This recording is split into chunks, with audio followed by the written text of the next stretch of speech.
ज्ञान व्यापी, ज्ञान का मस्जिद से कोई संबंध नहीं, कोई संबंध नहीं।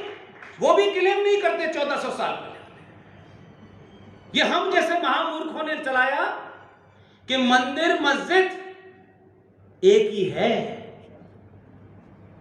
क्योंकि हम सच नहीं बोलते।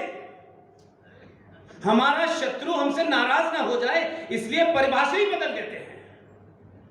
इस्लाम में मस्जिद कोई पवित्र स्थल नहीं है। मस्जिद रोज बनती है, रोज तोड़ी जाती है। जिस मुसाफिर खाने में प्रॉफिट मोहम्मद बीच बीच में आराम करने के बाद नमाज पढ़ते थे, सऊदी अरब में उसको बहुत पहले तोड़ के समाप्त कर दिया। पूरे इस्लामिक वर्ल्ड में कहीं भी मस्जिद का वो दर्जा नहीं है जिसे यहां के लोग देना चाहते हैं। मस्जिद अल्लाह का घर है। लेकिन कश्मीर में हमने देखा मस्जिद हथियारों का घर निकला। मस्जिद से नारे लगाए गए, मस्जिद से ऐलान किया गया कि कश्मीरी हिंदू पंडितों को मार दो और हमें कश्मीर हिंदू पंडितों के बगैर और पंडित औरतों के साथ चाहिए। ये पवित्र जगह जिसका क्लेम किया जा रहा है अल्लाह का घर था, वहां से अल्लाह ये फरमा रहे थे। हम आइडियोलॉजी को आइडियोलॉजिकली काउंटर नहीं करना चाहते, और जब हमें कुछ पता नहीं होता तो समाज और उस समाज से निकलने वाले नेता रोज ऐसे ही 50 झूठ बोलते हैं। इसलिए सबसे बड़ा दुनिया का कोई झूठ है तो यह भी बता दूं मैं कि यह हिंदुओं ने फैलाया है, किसी और ने नहीं फैलाया। किसी और को दोष मत दीजिए। हमको बताया गया सारे धर्म बराबर हैं। मतलब कोका कोला कंपनी को भी अगर ये पता होता तो वो भी ये झूठ नहीं फैलाते। आज तक इस बात पे चर्चा नहीं हुई कि धर्म है क्या, हम धर्म किसे कहते हैं, हमारी धर्म की परिभाषा क्या है।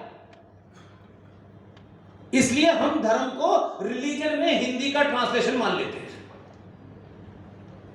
उर्दू में कहा जाता है मजहब, तो हिंदी में क्या करें, तो हमने कहा चलो काम चलाने के लिए चल रहा है, इसे चला दो। इसलिए हमने कहा कि हिंदी में धर्म होता है। हमारे सारे साहित्य में, हमारे सारे संस्कारों में, हर परिवार के अंदर मां बहन बेटी पिता पुत्र सबका अपना अपना दायित्व है, ड्यूटी है। उस ड्यूटी को ही धर्म कहते हैं। पिता का धर्म क्या है, मां का धर्म क्या है, बेटे का धर्म क्या है, राजा का धर्म क्या है। इसलिए बहुत डिजाइन करके आपको मूर्ख बनाया गया, और आपने कभी भी कोई सवाल कभी पूछा ही नहीं। लोग झूठ की फिलॉसफी को पूरी दुनिया में स्थापित करने में कामयाब हो गए, और आप सच बोलने से डरते थे। इसलिए 1976 में जब संसद के अंदर ज्यादातर लोग जेल में थे,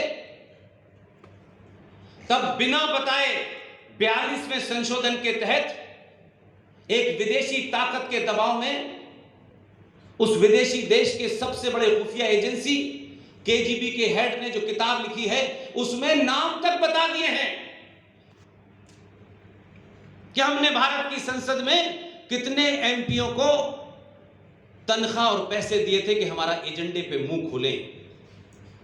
35 से ज्यादा भारत की संसद के अंदर एक विदेशी खुफिया एजेंसी के दलाल बैठे हुए थे, और उसी दौर में आपके संविधान में सेकुलरिज्म और सोशलिज्म डाला गया।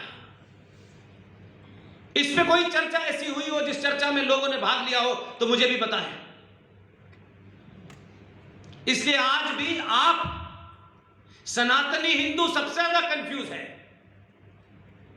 और कंफ्यूज नहीं कहूंगा, मैं मानता हूं लालची होने के कारण कायर हो गया है।